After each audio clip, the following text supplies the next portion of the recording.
advertising often appeals to our desires for belonging, self-esteem, and we want to know what your advice is for assessing the legitimacy and fairness of this type of advertising. Let me say here that this type of advertising is common marketing strategy, as I see it. However, it becomes problematic when it misleads the consumers. It always goes back to the misleading the consumer, right? So in the beauty world, you might see claims like this cream will do X or this shampoo will do Y, right? And these promises might sound really amazing, but sometimes they're not backed up by these proper tests that I've been referring to, adequate and proper testing. And when I talk about testing, it has to be real tests. It has to be scientific tests. It has to be independent tests, right? Not providing just an illusion of benefits. And the risk is that performance claims typically must be accepted on trust, right? The consumer has no way to verify, to assess whether a claim is true or not, and supported by testing. Right. Advertisers, though, the advertiser, on the other hand, usually does have the ability and they have access to the necessary supporting information. So they need to have, as I said to you before, they need to have this testing in place before making those representations. You can't make a representation about a product's performance, like this is going to make your hair grow longer, faster, or this cream is going to, do this to your blemishes, if it's not backed up by these adequate and proper testing that prove that claim to be true, right? And so for me, it's really important that that consumers always keep this in the back of their mind when they're looking at these products and these representations. One thing that sort of dovetails into this, and that has to do with a practice called influencer marketing, and I'm not sure if you're familiar with that at all. Am I familiar with it? I'm friends with content creators. I do my own content on the side, so I'm familiar. Okay, so let me give you some tips here. So one way that we know companies might appeal to our desire for belonging and self-esteem is through this practice of influencer marketing, right? Here, let me say that it's important to remember that businesses, influencers, both, must be transparent when advertising on social media through influencer marketing. The act or the law that I supervise in my directorate applies to influencer marketing just as it would to any other traditional forms of advertising.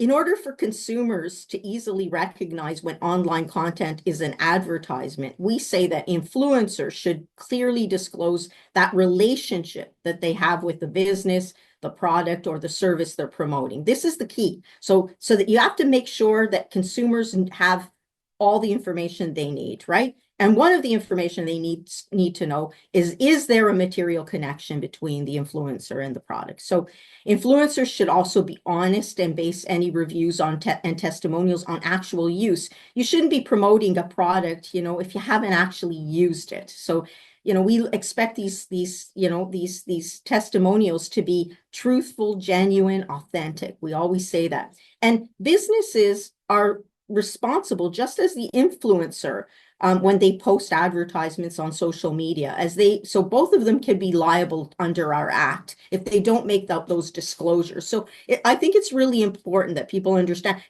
influencer marketing can be a great tool.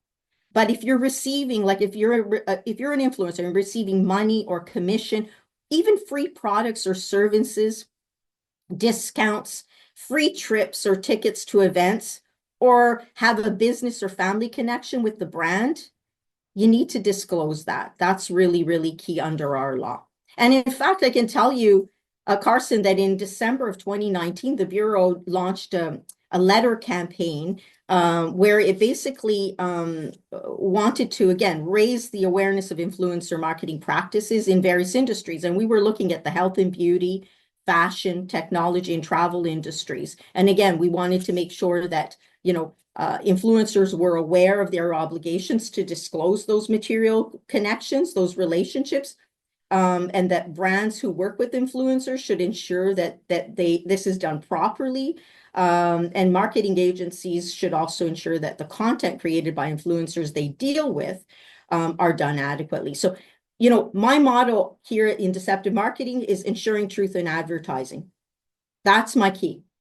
Ensuring truth in advertising, because I want Canadians to have all the information they need to make informed purchasing decisions when they're considering a product, a service, an interest. So hopefully that gives you some food for thought on influencer marketing. Yeah, it does. And it kind of again validates me in a way that I've been doing everything the best I can, because recently I've been doing markets, trying to do sticker sales, and I also did like a pay what you can with YouthSpeak. So I made sure to clarify, like, I do work for this company.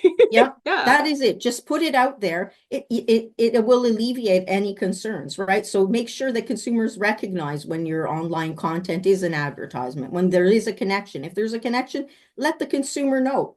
And if you are promoting a product, make sure you use it. Make sure you actually used it. Give that genuine, trustworthy advice, because again, it can be a very helpful tool for a consumer to have. But it's got to be honest. It's got to be backed up, right? Yeah, for sure. If you want to hear more stories, don't forget to subscribe, comment, and like. To support more youth by youth-led projects, visit us at youthspeak.ca, where you can donate and spread youth mental health awareness. YouthSpeak Charity. Speak, inspire, change.